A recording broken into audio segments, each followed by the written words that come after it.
Hello everyone. Today we are going to discuss about socialistic economy, futures of socialism, merits of socialism, demerits of socialism. The father of socialism is Karl Marx. Karl Marx, father of socialist economic system. மக்கள் எல்லாவற்றையும் பெற வேண்டும், அதாவது எல்லாரும் எல்லாமும் பெற வேண்டும், இங்கு இல்லாமை என்னும் நிலை வேண்டும் என்ற கோட்பாட்டின் அடிப்படையில் உருவாக்கப்பட்டது தான் இந்த சோசலிசம். மக்கள் அனைவரும் சமமானவர்கள் மற்றும் செல்வமும் உடைமைகளும் சமமாக பகிர்ந்து கொள்ளப்பட வேண்டும் என்னும் கோட்பாட்டின் அடிப்படையிலான அரசியல் கருத்து சமதர்ம கோட்பாடு socialism. Socialism refers to a system of a total planning, public ownership, state control on economic activities. இந்த சோசியலிசம் என்பது எதை குறிப்பிடுகிறது? Total planning, public ownership, state control, இது போன்ற ஆக்டிவிட்டீஸ் நடவடிக்கைகள் எல்லாம் அரசாங்கத்தின் கையிலே இருக்கும். Socialism is defined as a way of organizing a society in which major industries are owned and controlled by the government. பெரும்பாலான தொழில்களும் அரசாங்கத்தால் கட்டுப்படுத்தப்பட்டு அரசாங்கத்தின் உரிமையிலேயே இருக்கும். இந்த சோசியலிஸ்ட் எக்கானமி வேறு எப்படி சொல்லுவாங்க அப்படின்னா planned economy or command economy. Socialist economy is also known as planned economy or command economy. In a socialistic economy, all the resources are owned and operated by the government. எல்லா ரிசோர்ஸஸுமே government கிட்ட தான் இருக்கும், government தான் எல்லாத்தையுமே சரிவர பயன்படுத்துவாங்க. Public welfare is the main motive behind all economic activities. இந்த எல்லா எக்கனாமிக் ஆக்டிவிட்டீஸ்க்கும் மோட்டிவாக இருக்கிறது என்னென்னா பப்ளிக் வெல்ஃபேர், பொதுமக்களுடைய நலன், பொது நலன், மக்கள் நல்ல முறையில் இருக்க வேண்டும். It aims at equality in the distribution of income and wealth and equal opportunity for all. இந்த இன்கம், வெல்த் இவையெல்லாம் சரிசமமாக அனைவருக்கும் பங்கிட்டு கொடுப்பது தான், இந்த சமநிலையை உருவாக்குவது தான் இதனுடைய நோக்கம்.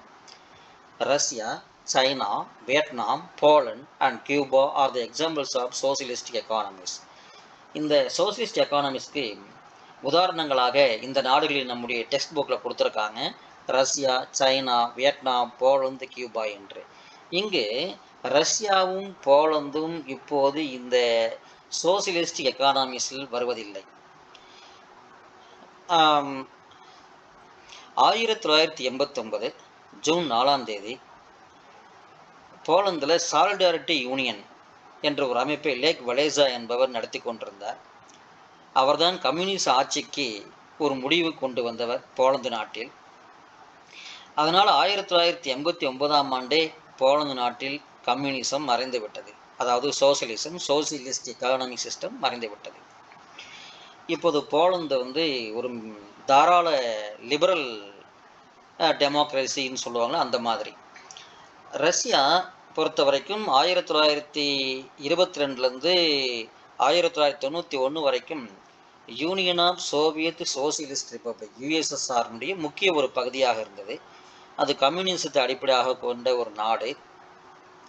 ஆனால் இன்று ரஷ்யா ஒரு கூட்டாட்சி குடியரசு, ஃபெடரல் ரிப்பப்ளிக், கூட்டாட்சி குடியரசு ஆகும். எனவே சமதர்மத்துக்கு உதாரணமாக இன்றைக்கு ரஷ்யாவையும் போலந்தையும் கோர முடியாது. சமதர்மத்தை ஓரளவுக்கு கடைபிடித்து வரக்கூடிய நாடுகள் சீனா, கியூபா, லாவோஸ், வியட்நாம் போன்ற நாடுகள். Features of socialism. Public ownership of means of production.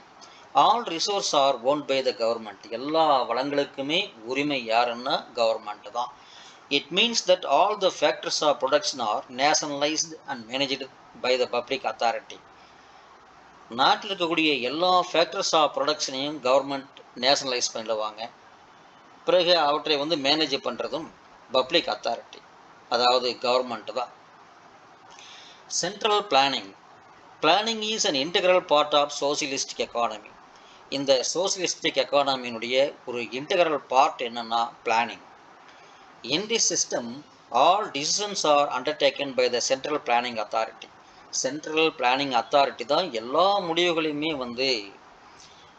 எடுக்கக்கூடிய ஒரு அதிகாரம் படைத்தவர்கள் இந்த சென்ட்ரல் பிளானிங். உற்பத்தி வழிமுறைகளின் உரிமையை அரசாங்கம் எடுத்து தொழிலாளர்களுடைய நலனுக்காக பொருளாதாரத்தை இயக்குவதுதான் மைய திட்டமிடல் ஆகும்.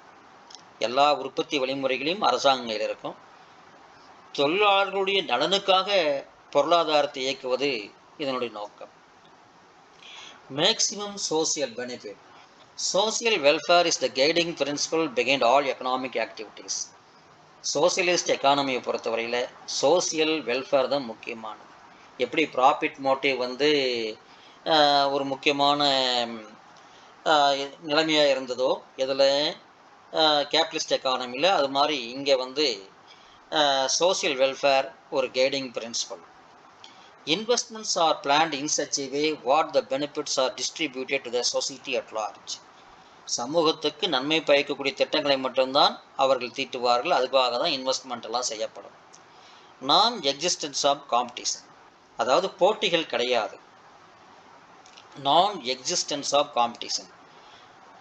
கேபிட்டலிஸ்டில் பையர்ஸ் அண்டு செல்லர்ஸ் அவங்கக்கிட்ட வந்து காம்படிஷன் இருக்கும், பட் இங்கே கிடையாது. The state has full control over production and distribution of goods and services. Goods and சர்வீசஸை ப்ரொடியூஸ் பண்ணுறதும் டிஸ்ட்ரிபியூட் பண்ணுறதும் முழு கண்ட்ரோல் யார்கிட்ட இருக்குன்னா ஸ்டேட் கவர்மெண்ட்டுக்கிட்ட தான் இருக்குது. The consumers will have a limited choice. Consumers வந்து அவங்களுக்கு விருப்பப்படக்கூடிய எல்லா பொருளையும் வாங்கி பயன்படுத்த முடியாது. குறைந்த அளவு தான் அவர்கள் செலெக்ஷன் செய்ய முடியும். Absence of price mechanism. The pricing system works under the control and regulation of the Central Planning Authority. Central Planning Authority தான் வந்து இந்த pricing சிஸ்டத்தை கண்ட்ரோல் பண்ணக்கூடியது, ரெகுலேட் பண்ணக்கூடியது. Equality of income. Another essential feature of socialism is the removal and reduction of economic inequalities. Under socialism, private property and the law of inheritance do not exist. இங்கே private property கிடையாது, law of inheritance, வாரிசுகளுக்கு சொத்துக்களை மாற்றிக்கொள்வது கிடையாது, தனியார் சொத்துக்களை வைத்துக்கொள்ள முடியாது, வாரிசுகளுக்கும் சொத்துக்கள் செல்லாது. Equality of opportunity. Socialism provides equal opportunity for all through free health, education and professional training. உடல் நலத்துக்கும் ஹெல்த், எஜுகேஷன், ப்ரொஃபஷனல் ட்ரைனிங் இவையெல்லாம் இலவசமாகவே அனைவருக்கும் கொடுக்கப்படும். Classless society. Under socialism there is a classless society and so no class conflicts. அங்கே வந்து classless society, எந்த classes கிடையாது, இனமும் பிரிவுகளும் கிடையாது, அதனால் அங்கே வந்து கிளாஸ் கான்ஃப்ளிக்ட் கிடையாது. In a true socialist society, everyone is equal as far as economic status is concerned. இந்த பொருளாதார ஸ்டேட்டஸ், எக்கனாமிக் ஸ்டேட்டஸை பொறுத்த வரைக்கும் எல்லாருமே ஒரே ஈக்குவல் தான் இந்த சோசியலிஸ்ட் எக்கானமி. இப்படிப்பட்ட இந்த சோசியலிஸ்ட் எக்கானமியில் என்னென்ன மெரிட்ஸ், நன்மைகள், அட்வான்டேஜஸ் இருக்குது அப்படின்னு பார்த்தோம்னா, reduction in inequalities. No one is allowed to own and use private property to exploit others. மற்றவங்களை சுரண்டுறதுக்காக யாருமே வந்து சொந்தமாக சொத்துக்களை வச்சுக்க முடியாது, சொந்தமாக சொத்துக்களை பயன்படுத்தவும் முடியாது. Rational allocation of resources. The central planning authority allocates the resources in a planned manner. இருக்கக்கூடிய ரிசோர்ஸஸை வந்து புத்திசாலித்தனமாக பயன்படுத்துகிறார்கள். அதுக்கு திட்டமிடுவது central planning authority. Wastages are minimised and investments are made in pre planned manner. Wastages எல்லாம் ரொம்ப குறைச்சிடுறாங்க. இன்வெஸ்ட்மெண்ட்டு வந்து ப்ரீ பிளான்டு மேனரில் தான் வந்து கொடுக்குறாங்க. Absence of class conflicts. As inequalities are minimum there is no conflict between rich and poor class. இங்கே வந்து இன்இக்வாலிட்டிஸ் ரொம்ப மினிமமாக இருக்கிறதுனால ரிச்சுக்கும் புவருக்கும் எந்த கான்ஃப்ளிக்ட்டும் கிடையாது. Society functions in a harmonic manor.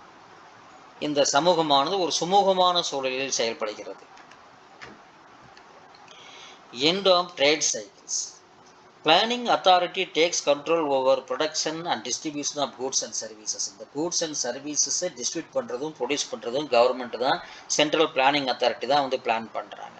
Therefore, economic fluctuations can be avoided. அதனால் வந்து economic fluctuations வந்து அவாய்ட் பண்ண முடியும். பற்றாக்குறையான வளங்களையும் தேவைகளையும் விருப்பங்களையும் பூர்த்தி செய்யும் நோக்கத்துடன் பொருட்கள் மற்றும் பண்டங்களின் உற்பத்தியில் பயன்படுத்தப்படுகின்றன. Promote social welfare. Absence of exploitation. அங்கே சுரண்டல் கிடையாது. Reduction in economic inequalities. எக்கனாமியில் இன்இக்வாலிட்டி கிடையாது. Avoidance of trade cycle. Trade cycle இந்த எக்கனாமிக் சிஸ்டத்தில் வராது. Increase in productive efficiency help to promote social welfare. இதனாலலாம் வந்து உற்பத்தி அதிகரிக்கப்பட்டு சோசியல் வெல்ஃபேர் ப்ரொமோட் ஆகுது. Demerits of socialism. இந்த சோசியலிசத்தில் இருக்கக்கூடிய டிஸ்அட்வான்டேஜஸ், குறைகள் என்னென்ன? Red tapism and bureaucracy. All decisions are taken by government agencies. Approval of many officials and movements of files from one table to other takes time and leads to red tapeism. Red tapeismனா ஒன்றும் கிடையாது. ஒரு file வந்து ஒரு டேபிளிலிருந்து இன்னொரு டேபிளுக்கு move ஆகிறதுக்கு நீண்ட நாட்கள் எடுத்துக்கொள்ளும். ஒரு கால தாமதம் என்பதுதான் அரசாங்கத்தில் ஒரு பணியை நிறைவேற்றி கொடுப்பதில் ஏற்படக்கூடிய கால தாமதத்தான் ரெட் டேபிசம் என்று சொல்வார்கள். ஃபைலுக்கு மேலே ஒரு ரெட் டேப் கட்டி கொடுப்பாங்க. Absence of incentive. The major limitations of socialism is that the system does not provide any incentive for efficiency. திறமை இருந்தால் ஊக்கம் கொடுக்கறது கிடையாது. திறமையானவர்களுக்கு ஊக்கம் கொடுப்பதில்லை. அதனால என்ன ஏற்படுது? Productivity also சப்பர்ஸ். திறமையானவர்களுக்கு தகுந்த இடத்தில் இடம் கொடுத்து ஊக்கம் கொடுக்கவில்லை என்று சொன்னால் உற்பத்தி பாதிக்கப்படுகிறது. Limited freedom of choice. Consumers do not enjoy freedom of choice over the consumption of goods and services. Goods and services consumption பண்ணுறதுல கன்சியூமருக்கு வந்து முழு சுதந்திரம் கிடையாது. லிமிட்டெட் தான். Concentration of power. The state takes all major decisions. எல்லா முடிவுகளையும் தீர்மானங்கள் எடுக்கிறது யார்? கவர்மெண்ட் தான். The private takes no initiative in making economic decision. The economic decision இருக்கிறதுல ப்ரைவேட்டுக்கு there is no place. Hence, the state is more powerful and misuse of power can also take place. இந்த government கிட்ட எல்லா power இருக்கிறதுனால இந்த பவரை வந்து misuse பண்ணக்கூடிய வாய்ப்பு இருக்கு. இதுவரையில் நாம் என்ன படிச்சுன்றதே இப்போ நாம் டெஸ்ட் செஞ்சுக்கலாம். The father of socialism is Karl Marx. A system of total planning, public ownership and state control on economic activities, socialism. A way of organizing a society in which major industries are owned and controlled by the government, socialism. A socialistic economy is also known as planned economy or command economy. All the resources are owned and operated by the government in socialist economy. The main motive behind all economic activities in socialism, public welfare. Dash aims at equality in the distribution of income and wealth and equal opportunity for all, socialistic economy. All the factors of production are nationalized and managed by the public authority, socialistic economy. Planning is an integral part of a socialistic economy.